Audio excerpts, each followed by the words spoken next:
Will you open your eyes?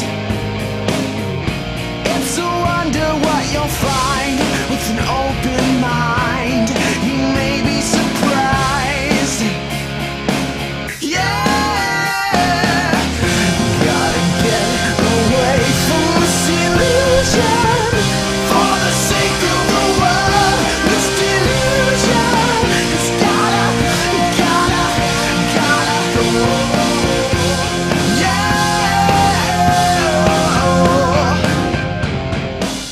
Hello and welcome to the Atheist Experience. I'm your host, Russell Glasser, and with me today is Don Baker. Hey, good to be here. Today is Sunday, August 19th. We are a live call-in public access atheist television show based in Austin, Texas, dedicated to promoting positive atheism and the separation of church and state. We're also available through live streaming video at ustream.tv. The official Atheist Experience website is www.atheist-experience.com. You can provide feedback by commenting on the official show blog at freethoughtblogs.com/AXP or email us at tv@atheistcommunity.org, atheist-community.org. If you enjoy this show, please check out our related podcasts, The Nonprofits and Godless Bitches. You'll find those links on the Atheist Experience website. As always, this week, again, we're going back to El Arroyo, partly on the basis of discussion that it was ill-advised last week to just change up the venue at the last minute, but we're in discussion about whether or not we're going to stick with El Arroyo for the long term and what we're going to do next. So if you're here in Austin and you are interested in hanging out with us after the show at around 6, then come to El Arroyo if you want to. Let's see, the Atheist Community of Austin is going to be having our annual Bat Cruise on September 22nd, and a lot of people like to know about that well in advance, and people are signing up for it right now, and I'm going. Are you going, Don? Yeah. All right. We get a lot of out-of-towners for that. Yes. So if you're interested, then you can check out the website of the Atheist Community of Austin. And also on that same day, September 22nd, there's going to be, I believe there's probably going to be a breakfast in the morning, and then there's going to be a lecture by Teresa McBain, who's a graduate of the Clergy Project. Mm-hmm. And now, on with the show. Well, I have been doing a long series on the failures of Christianity, and hopefully it begs the question in people's minds, if there's this omnipotent, omniscient God who's helping the Christians out, why are they failing so often? Raises the question. Hopefully, sorry. So you can count this all as evidence for atheism, in the sense that, here's stuff that should be happening that isn't. There should be successes when there are lots of failures. I've previously done 8 shows on this topic and many more that I think that would fall in this category previously. I won't list them all, but my last 8 shows are in this vein, and you can see them on our archive. So today I want to talk about the failure of Christian medicine. I talked about science last time. So Christian medicine versus real medicine. Well, so Christians supposedly worship the creator of the universe and everything in it, including mankind. Supposedly he divinely inspired the Bible. Supposedly he talks to believers through prayer and through the Holy Ghost, and presumably he knows everything. He's a pretty smart guy. That's the idea. So believers and their holy book should have some special insights in the nature of the universe, especially the ones that are into the folks who are supposedly the purpose of the creation, right? The humans were the supposed purpose of the creation. So there should be a lot of knowledge in the Bible and these sorts of things about humans and their anatomy and how their health works and these sorts of things. Now, I've heard Christians say so many times, well, it's not a science book, at least non-creationist Christians. And I'm sure they could say, come on, Don, it's not a medical text. No, but we don't see any evidence of any sort of special knowledge in there. So, Do we see some evidence of some distinct ignorance in there? Oh yes, yes, and I'll get to that. So I thought we might. So today, neither the Bible nor Christian history offers anything of real substance in the area of medicine, although you might think it should. If prayer works, or if you can talk to God, or if the Holy Spirit acts through you, maybe you'll learn something that way. What we do find is that Christian medicine is used for control, manipulation, and spin. And so we're going to see that today. So like so many other areas, Christian medicine is a proven failure, although it's not unique to Christianity. There's other religions that have failed as well. And the reason for the failures, of course, is that it's a broken model of the world, and when you act on it, bad things happen. It's easy to get the wrong answer when you're guessing. So let's talk briefly about biblical knowledge of human anatomy and medicine. In Genesis 1, supposedly all plants and seeds given by God are good to eat, which is false. Supposedly women should suffer the pain of childbirth in Genesis 3. That's kind of sucky, I think.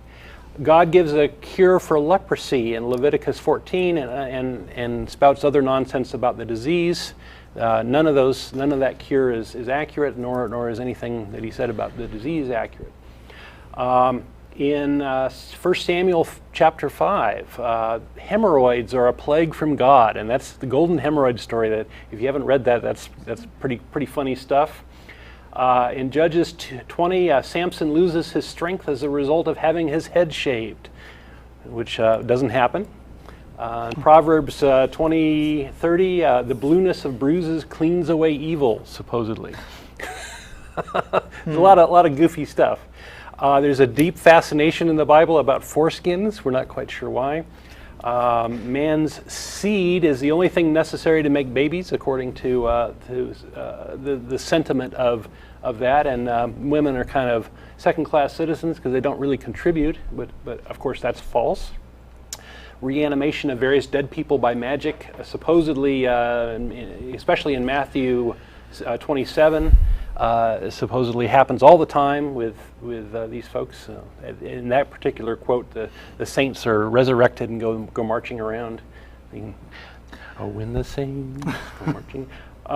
Jesus claims that death can be escaped in John 8:51. So there's a whole bunch of claims in here that are just false or silly, right? Mm-hmm. But are there any like specific cures, like homemade cures that you could try and verify for yourself? Well, the leprosy one is one. Okay. And there's food prohibitions in the Bible, like eating pork and these sorts of things, and which Christians don't stick to these days. They don't stick to that, and I classify that as folk wisdom, mm-hmm. in the sense that maybe they figured out that when they did eat pork, they got sick. And so they made pork when it's not raised properly has the trichinosis parasite. Right? Well, it reminds me a lot of a sequence in Tom Sawyer where Huckleberry Finn just shows up at Tom's house one day with a dead cat, and let's see. Tom Sawyer says, "Say, what is dead cats good for, Huck?" And he says, "Good for cure warts with." No, I know something that's better than that. What is it? Oh, spunk water. So, so they like argue over who's got the best remedy for warts. They really have nothing to do with anything, but they could have come from this, supposed wisdom passed down by the Bible for all the testing you can do on it. Right. And I don't know what spunk water is. I don't know either. So now we have the ability to test claims and see how they work and try various things.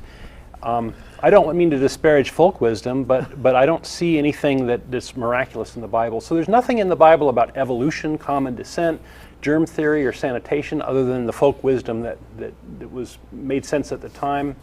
There's nothing about parasites, bacteria, viruses, cancer, prions, fungi, mental health, or genetic, which are the natural causes of disease, right? Humans had to wait until the 1700s or so until modern medicine to be created by humans.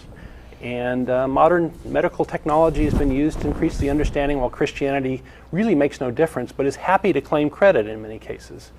So while there isn't a lot of substance from God in Christendom, we do see a lot of use of medicine by Christianity in the themes of control, manipulation, and spin. And I want to talk about those, and then we'll end.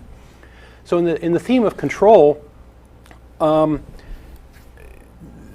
Christians, early Christians, were kind of concerned about this medical technology that was sort of available or around or being discovered, and they kind of wanted to suppress it. And so the idea is that, hey, we're the big wigs in the religion, and we don't know about this stuff, so we'd rather not have other people know about it either, so that we don't lose our power. And so there was a clamping down of gaining of knowledge from, say, the dissection of cadavers. They made prohibitions against that, or the notion of practicing medicine was considered magic or witchcraft. And so part of this is that they considered any of this, anything that didn't come from the supernatural God as being suspect. So that whole medical advancement, I think, was hindered by early Christianity. More recently, we have groups like Jehovah's Witnesses and Christian Scientists that are trying to control their people getting medicine, and I don't really see the benefit of that because it tends to shorten the lives of those folks, and especially the kids who don't get treatment when they should. But their idea is that God or prayer should be sufficient, and disease is sort of a blame the victim idea. That if you have disease, then you're not praying properly. But also in control, we've seen, especially in recent years with the culture war, we've seen a lot of attempts to control birth control and stem cell research. We've had this deal where pharmacists are claiming, my medical or my religious ethics are bothered by the fact of I'm giving a birth control prescription to somebody, I get to not give it to them. Or the bishops and the snafu with health insurance recently, right? They don't want to fund birth control. In the Bush administration, we saw research funding screwed up by religious folks, especially dealing with stem cells, AIDS, and sexuality research. So there seems to be a theme among all these that it's trying to control sex and reproduction because everybody knows that God can't make more people, and where are you going to get the tithers? Anyway, so that's control. Go ahead. Those godless scientists ought to be aware of the terrible underpopulation problem that the planet has, right? Right. Every baby that you prevent is, one step closer to the human race just petering out. Yeah, I should maybe even make a topic of that because, the overpopulation is sort of the source of a lot of moral problems in the world, right? There's a lot of resource scarcities, there's a lot of famines and disease that are caused by religious opposition to birth control, which you mentioned a minute ago, has a lot to do with that, especially in some of the remoter parts of the world. Well, part of the solution to overpopulation is proper sex education, both here and overseas, and making condoms available, which religious groups prevent. Yes, and they're spreading lies about condoms. So there's a lot to go around. I forgot about the condom snafu, right? That's a big deal. Yeah.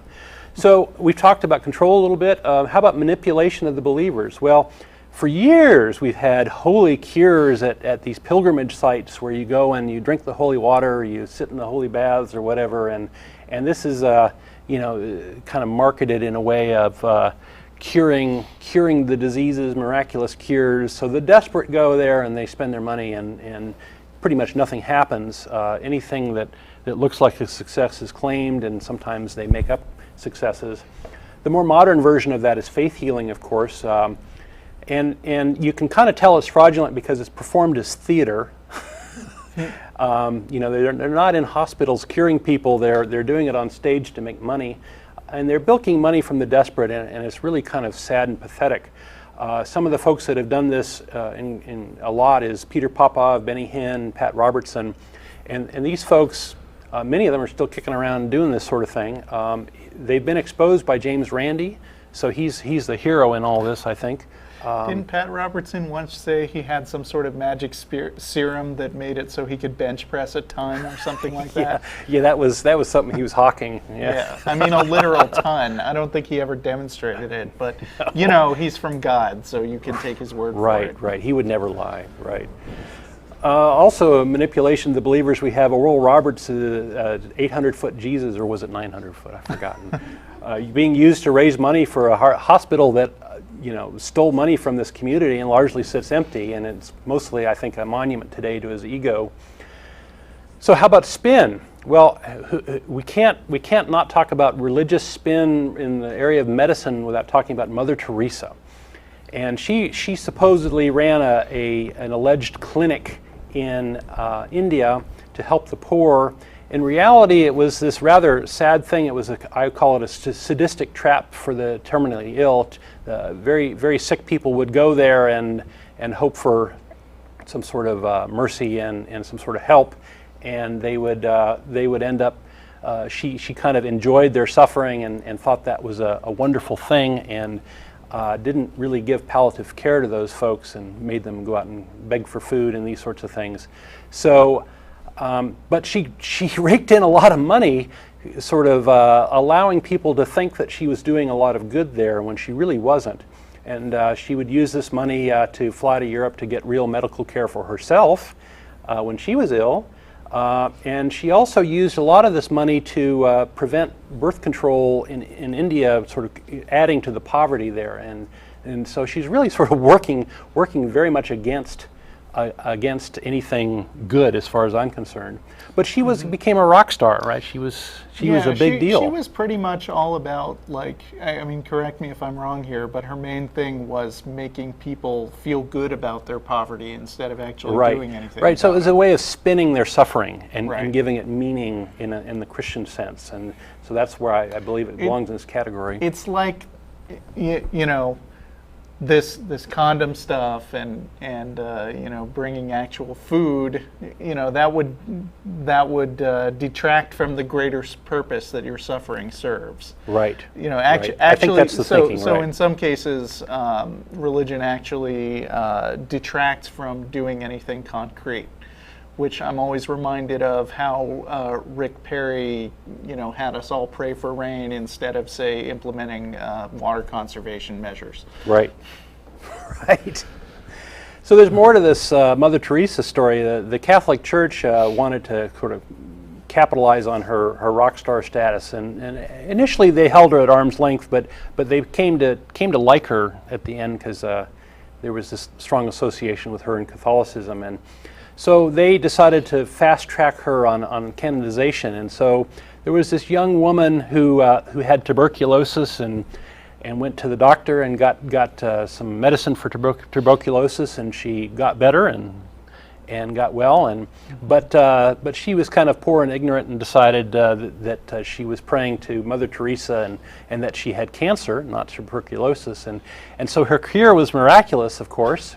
And so this miracle of this thing, which was completely self-serving as far as the Catholic Church is concerned, was used to canonize, is being used to canonize Mother Teresa as a saint. And I think it's all kind of pathetic and self-serving. Lots of spin there. But continuing in the spin theme, we've also have people touting the power of prayer. And there have been a lot of fake prayer studies created where people have skimmed the data or lied or done various things. The real prayer studies that are conducted double-blind and have proper controls show that prayer doesn't work, which is no big surprise. I've talked about that before. But God tends to get credit when something goes good, and when something goes bad, you can blame the demons, which the Catholic Church did for many years, or blame the lack of faith of the victims. Or just blame greater purpose, like, Oh, right. It's better that you keep suffering. Yeah. Also, in as far as spin, I do admit that religious institutions own hospitals, and those hospitals do good.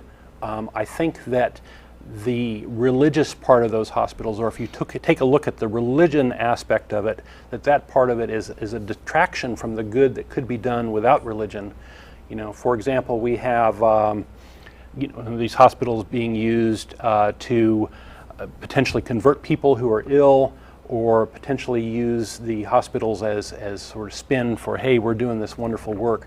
Well, where did you get the money for these things? Well, you were effectively misleading people about God and these sorts of things without evidence for these things. So that's a mixed bag. But this has the hospital thing. Maybe that's an asset for Christianity, but it still doesn't make up for a lot of the harm that's been done along the way.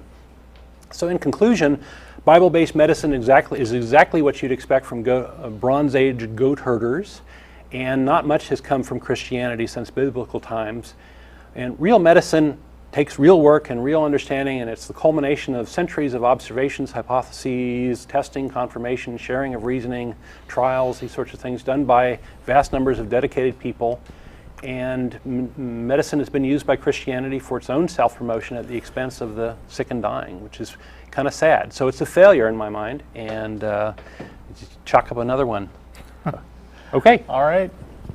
You're getting very efficient at those. Trying. Let's see. Kevin in Canada, in Ottawa, wants to talk about Mother Teresa, and that happens to be on topic today. Okay. So, hey, Kevin. Hello. Hi. Welcome. Thank you very much. It's the first time calling, and I've been wanting to call for a while.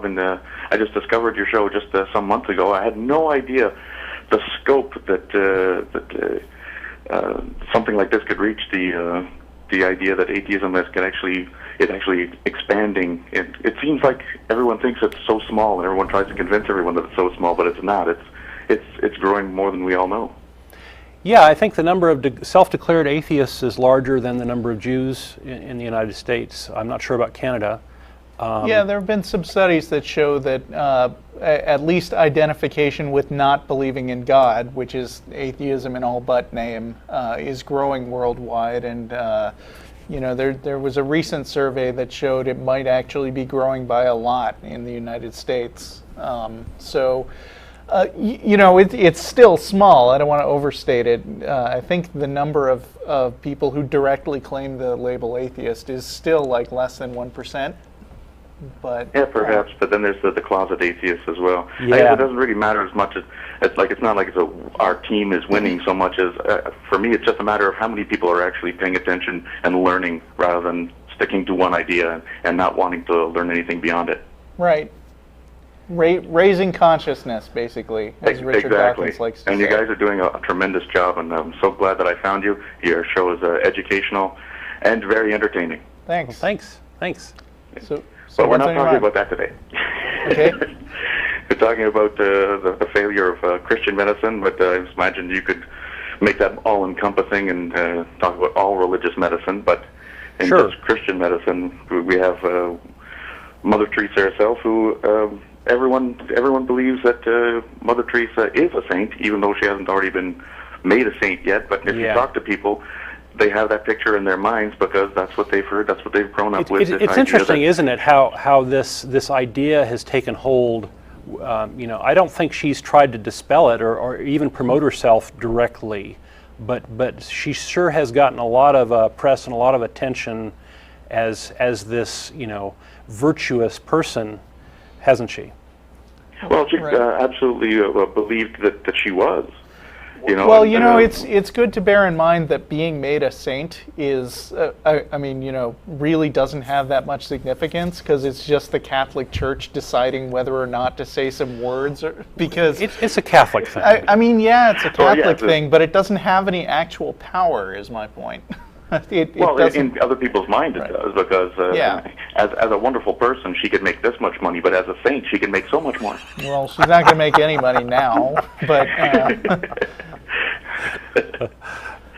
But the saints are just basically man's idea, or the Catholic Church's idea of not giving up the Roman gods. We can assign all of the traditional jobs of all the minor Roman gods to saints and give them godly powers, but again, that's another show. Protestant fundamentalists like Jack Chick view Catholicism as like an evil cult or pantheistic worshippers. So especially when you bring in Mary and Yep. Exactly. Yeah. But you're right. They're kind of treated like demigods. For people to wake up and to and it's a nice idea. And even for me, it's a nice idea, to think that there's this wonderful woman.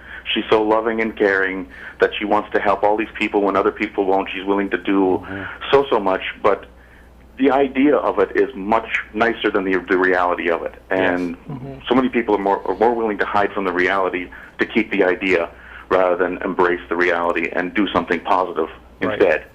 And this may be a good time to mention, if viewers are interested in learning more about the real Mother Teresa, you can read The Missionary Position by Christopher Hitchens, which is a bit of a pun. But he did a pretty good job of exposing what it really was, what was really going on there, and it's not very pretty, most of it. Right, and Mother Teresa's perfection in pop culture is so taken for granted that I've seen a lot of people who wanted to badmouth Christopher Hitchens, saying, this guy was so bad that he wrote a book bad-mouthing Mother Teresa, without actually responding to the content. It's like Einstein is iconic for being smart. Right. Yeah, it's kind of like that. Well, I think it'd be great if people hold on to the dream if they want to believe that at least the idea of what Mother Teresa stood for is a nice dream, but at least embrace the reality.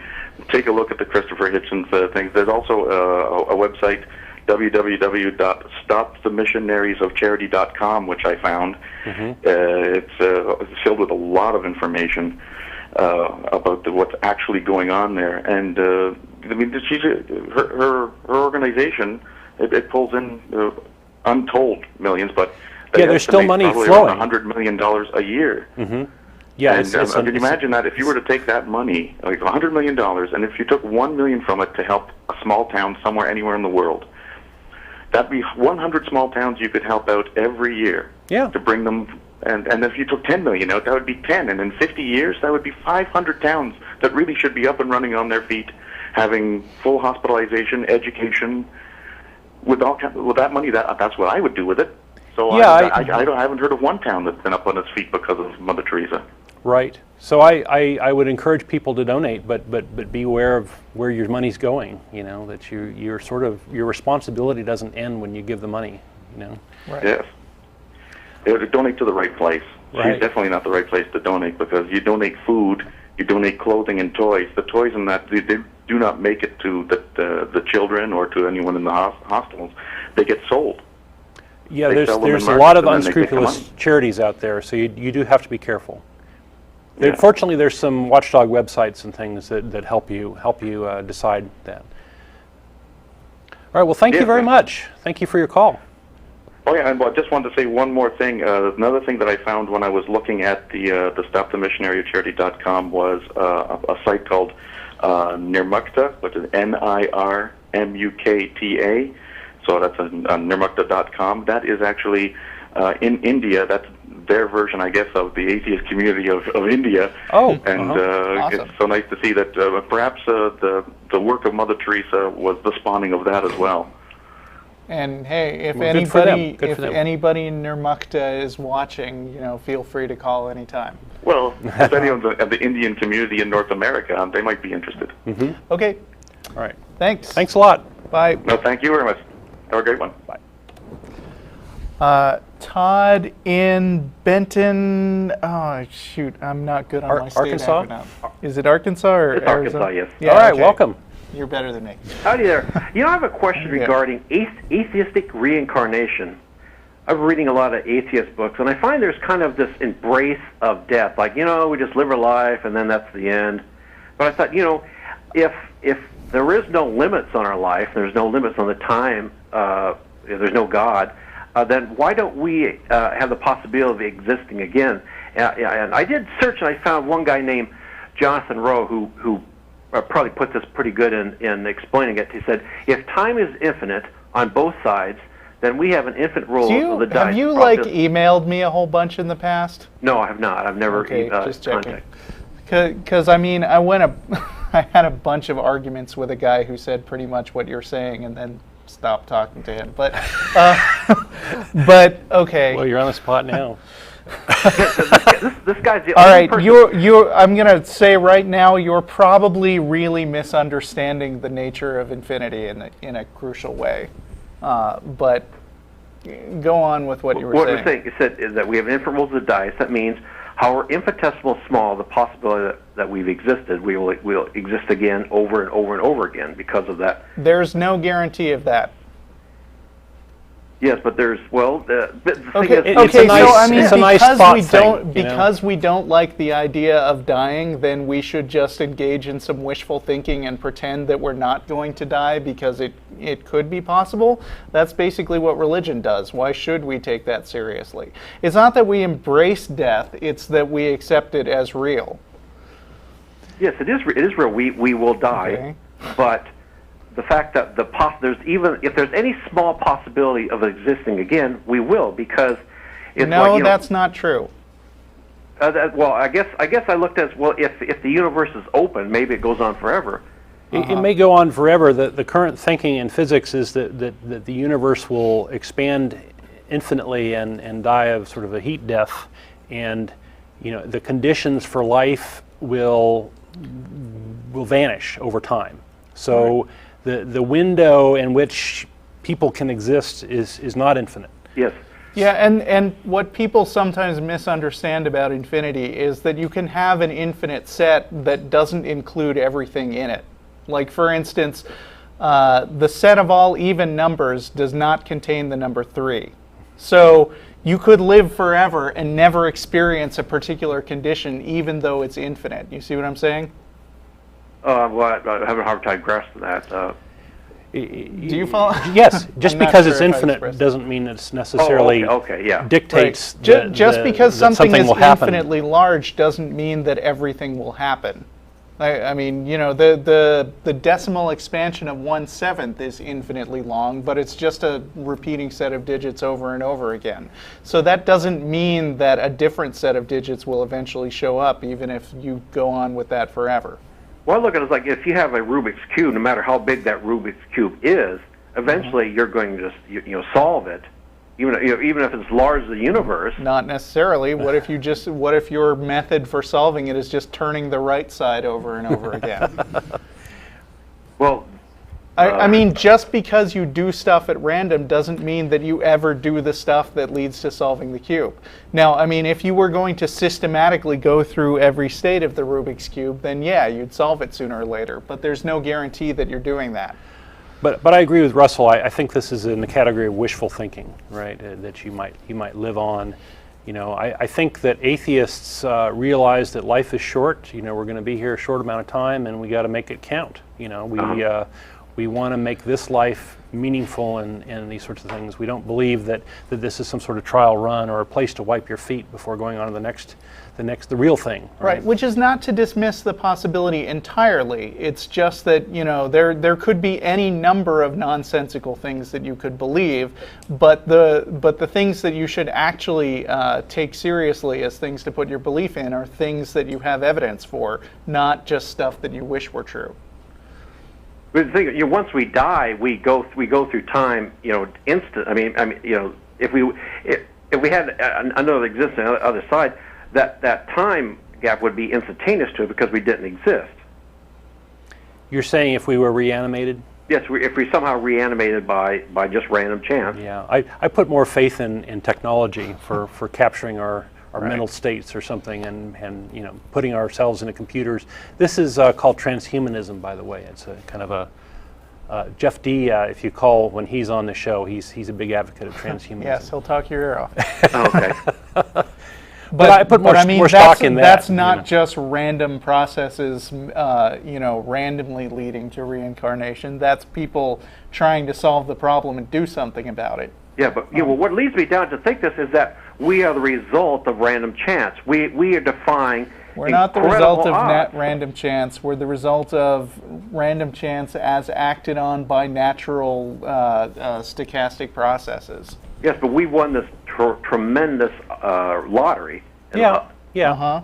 And so you have to wonder, well, there must be some reason why we're here. I mean, No, there doesn't have to be. well, the reason is that, okay, eventually every possibility will come into existence. No, that just really isn't the case.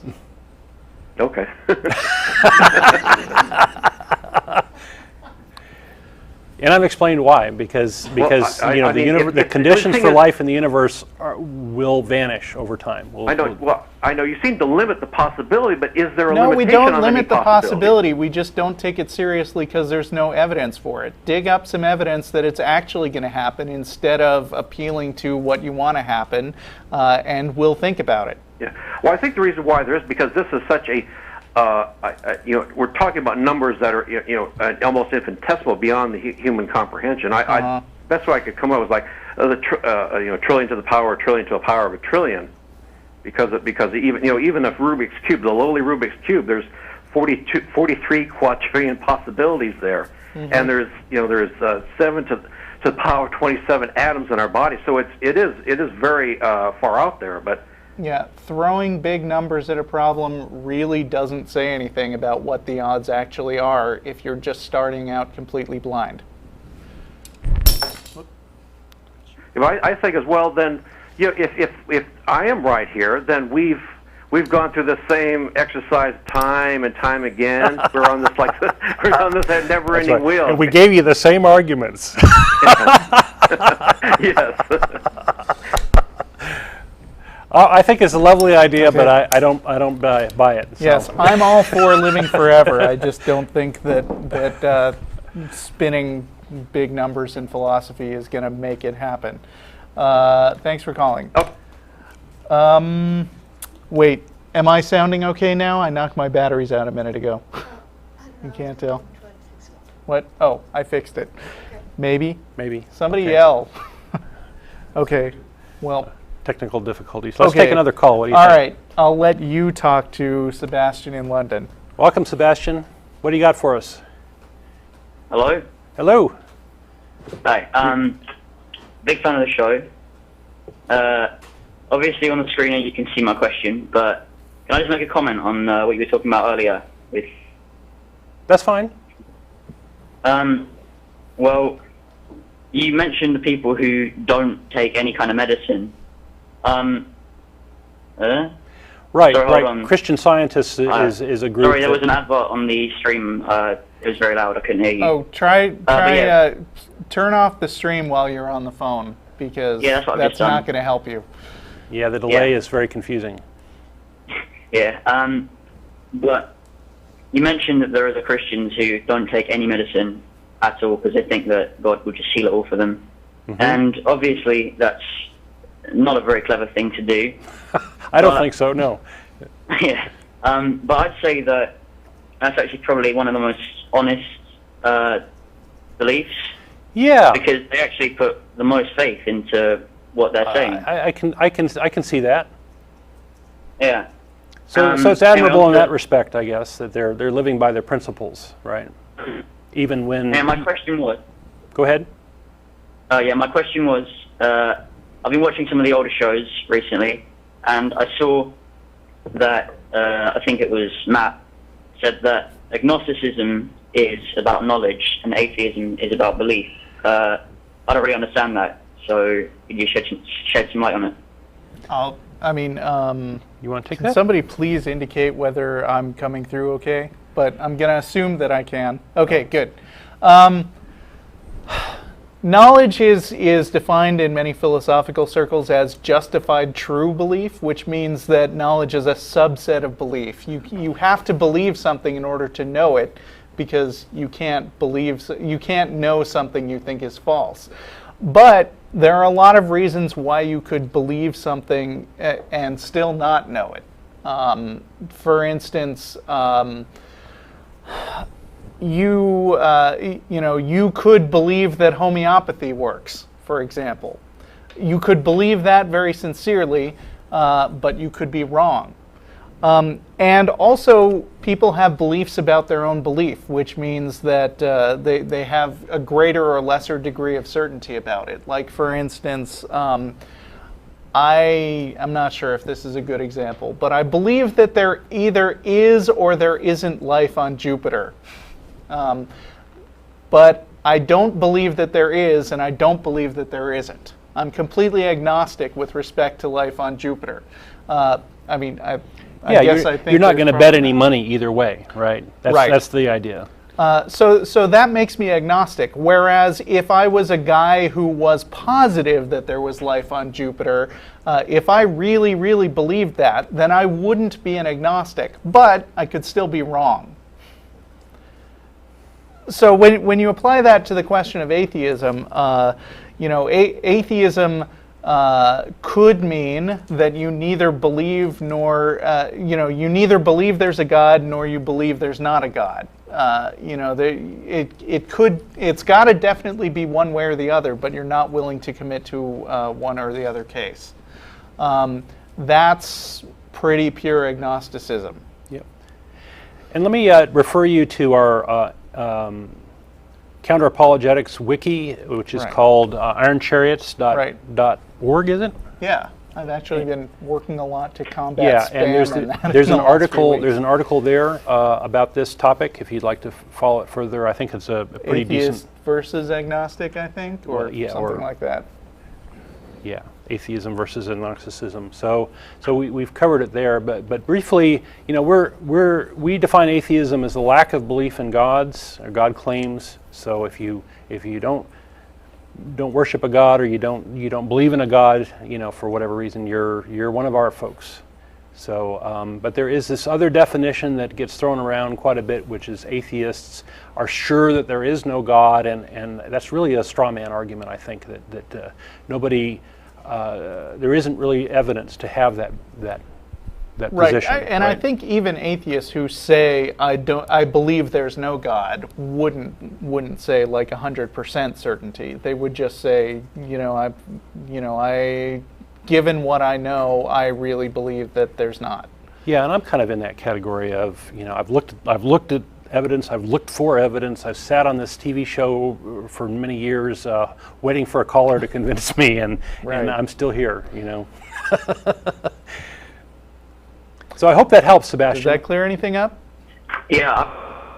Okay. I think it sounds kind of ridiculous, most of their claims, but I'm not going to write off 100%. Right. Well, can't really do that rationally. There are things that seem ridiculous and turn out to be true. Right. But then again, there are a lot of things that don't. So the time to believe in something is when there's sufficient evidence, right? Right. Yeah. All right. Well, thank you very much for your call. All right, thank you. All right. Bye. Bye. Nick in Cleveland, Ohio.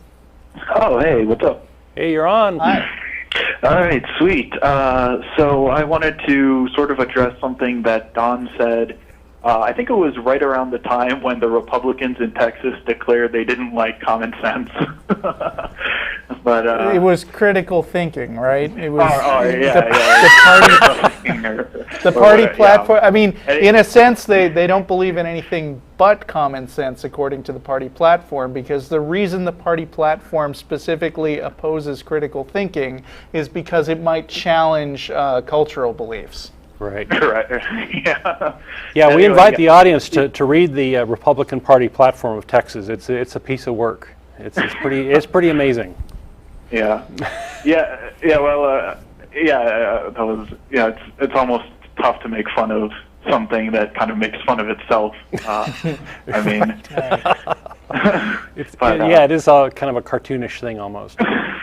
But I wanted to talk about actually because it was brought up, and I think it was actually brought up later on in episodes that followed, that the idea of the universe starting with a singularity. And there's this Big Bang idea, right? Yeah, well, actually, it's funny because Hawking talks about in his book, and Victor Stenger talks about Hawking talking about it, that he originally tried to convince everyone that the universe started out as a singularity, and now it seems quite the opposite, because that idea was formulated without quantum physics in mind. It was a relativistic model. Okay, so you've caught me on a technical issue, right? I have said that, and I really sort of meant it as the Big Bang theory, but technically the singularity idea is wrong, right? Or has been revised. So I do understand. I do make mistakes, and I do appreciate folks correcting me. Like I mispronounced the palimpsest. Palimpsest. Last time I was on. So a lot of people complained about that. I make mistakes. So be skeptical of what we say too. Yeah, well, it's just funny because I mean, it just seems like it's such a good move on I guess the part of the Christian propaganda. I mean, I think that physicists have pointed out to people like Dinesh D'Souza and others multiple times that that this isn't true, and then they keep putting it in every single book they publish. And I don't know, it's crazy that I don't know, kind of it is definitely scientifically, you know, known to be inaccurate, and yet you know, this Christian just so the audience isn't left completely confused, would it take could you within a couple of minutes sum up what Hawking does say instead? Or would that take too long? Yeah, a sentence or two. It's pretty complicated, and I think that he does definitely a good job in both the grand design and the I have the illustrated version of the universe in a nutshell, along with a brief history of time. I would assume that it's in the original, but if you read either of those books, it's got a pretty good. Yeah, he lays out, you know, I think a pretty good, a pretty, I would say like a layperson kind of level. That it's pretty easy to understand and also contains all the goods. It's much better than I could do, but yeah. Yeah, that is a challenge when you're trying to you know, educate or paraphrase something, is to make sure you get the gist of it, and it's easy to oversimplify. Right, and it's a good thing to remind our audience that none of us who appear here regularly are like you know, cosmological physicists. Russell and I are both computer guys, so yeah. So you know, we're just trying to take our layman understanding of things and explain to people what stuff. I mean, how stuff works. But remember that you don't have to know everything to not believe in God. And sometimes the Christian position is that unless you can completely explain stuff that we can magic away by invoking God, that's the argument for ignorance, right? Right. The main tool. That's basically all I wanted to talk about. That I think it sort of steps into the, you know, it gives Christians more credit than what they can actually prove to be correct. Right. And yeah, I mean, then the argument kind of goes into what caused time and whatnot like that. But I think it's funny because if you think about actual causality is dependent on time. So they're saying that causality was caused into existence. Right. And the cutting edge physics is changing because the theories are coming out at a kind of rapid clip, and they're being tested and thrown away and revised, and it's a very active area, and it's hard to keep up with it and sort of keep on solid ground. I find that which it's just a goes very to fast show that moving the area. only true answer is God said, "Let there be light," because that totally makes sense and explains everything. Right. Right. All right. Cool. Well, thanks for having me on, I'll let Theist get on the call before the chat room collectively strangles me. Okay. Take care. Thank you. All right. See ya. We'd put one on if we had one, but at the moment, we just have Ian in South Boston. Hi, Ian. Hi. Hi. I just had a more of a quick question. It goes back to the original topic of the Christian medicine that you were talking about. A lot of it, specifically, at least the one part that I do remember that I was, I can tell you more if you give me what it was, the original argument was over. But specifically, I can get into the blood transfusions, which are, in fact, the Bible doesn't talk about them. And those Christian scientists who do try to use the Bible to justify not taking these types of medicines and blood transfusions and this modern stuff that we figured out is false. Blood transfusions are not listed biblically as bad. Only eating of blood, which, you know, considering the number of bloodborne pathogens that we know about, Right. So, the Bible is ripe for interpretation and spin and people reading things into it that may or may not be there, and that probably falls in that category, blood transfusions, right? Where the whole idea is probably completely outside the whole concept of what the authors of the Bible had even thought about. Yet here we have this modern technology, and people are trying to read into what does the Bible say about this, and it doesn't say anything about that, and so you're sort of in the realm of making things up, and I think that's where we are with blood transfusions and the Jehovah's Witnesses, right? Well, let's see. I'm not sure if this is an answer. I mean, obviously, I would assume that Jehovah's Witnesses claim to have biblical justification for this. And the Wikipedia page I'm seeing right now is a little bit vague, but it says, Jehovah's Witnesses believe that the Bible prohibits ingesting blood, and that Christians should therefore not accept blood transfusions. Oh, okay. So I'm going to get major flack for this. Yes. But I'm going to get major flack for this. But Jehovah's Witnesses are not Christian. Their beliefs do not. Don't care. Along with the Bible textbook, which define a Christian. Yeah. Where we get this a lot, First, nutrition. I can give you specific reasons. The Bible. And so can they. I mean, as far as we're concerned, I mean, we don't think there's a God. We don't think that Jesus died for our sins. We don't think the Bible is, we have any particular reason to accept it. And so the question of who is a true Christian and who isn't is largely academic to us. Be addressed. Okay. So what do you think a Christian is? Those who follow the Bible, not always in its entirety, because you cannot follow what you do not understand, but those who directly and actively seek to deepen their walk with Christ as who He is and determined by the Bible as He is. So if I were a Jehovah's Witness, I would say that's what I do. Right.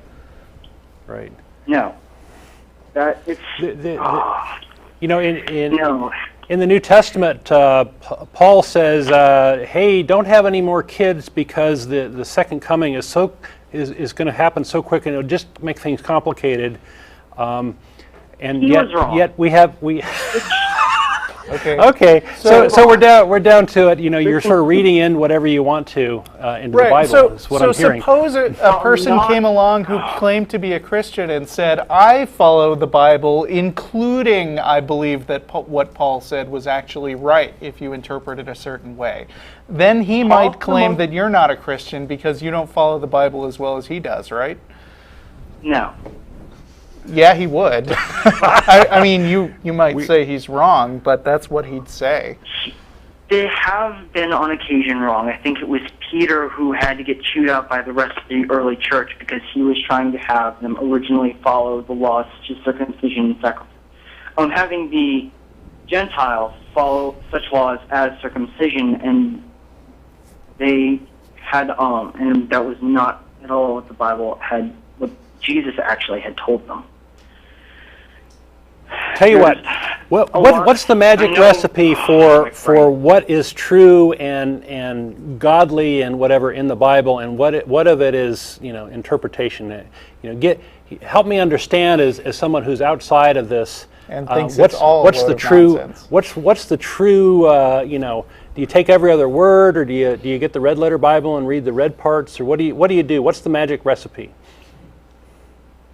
Unfortunately, there really isn't, because it still involves the will free choice that we were given.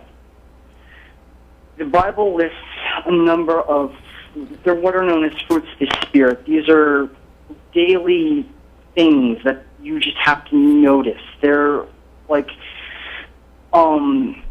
it's subtle, unfortunately. So you can't really say, oh, this person is active. He's doing what a Christian is doing, while when he's at home, he's drowning himself in pornography. He doesn't really care, or he just doesn't, on the outside, he may look like he's doing good, but on the inside he's not. That's why, in order to tell a true Christian, it's a subtle difference. Since this is so Very subtle, I different. would expect that a lot of typical Christians or people who think they're Christians could read the Bible and get it wrong, right? Yes. Could you? Unfortunately, which is actually where where Revelations actually gets to what I know. Could you have gotten it wrong? I have gotten it wrong. Okay, so you're not a Christian. No. You can get it wrong. As I said, there are fruits of the Spirit. There's a number of actually really easy ways to get it wrong. Okay. That's why I said it's a subtle difference. But so you're talking about Christians, but you're not one. When the entirety of your thinking goes completely against the Bible, and there are no... when those subtle ticks simply aren't there, then it's, then no, you're probably not. Probably. And you're not. You aren't. I mean, am I understanding I you? am. You are. How do you know? I am. I thought you just said you've been very wrong before. I have been wrong before. But now you know that you're absolutely right. I admit that. But now you know that you're absolutely right. No. So you're not a Christian. I'm working on that. Okay, but you could still be badly wrong about a lot of things, so you could be just as bad a Christian as Jehovah's Witnesses. I have been on many times. Okay, so this is just one guy's opinion then. I'm a Christian because of the subtle ticks that I know were not a result of my own actions and thinking. But you might not be. Well, you're right. I might not be. Okay. But the reason why I say but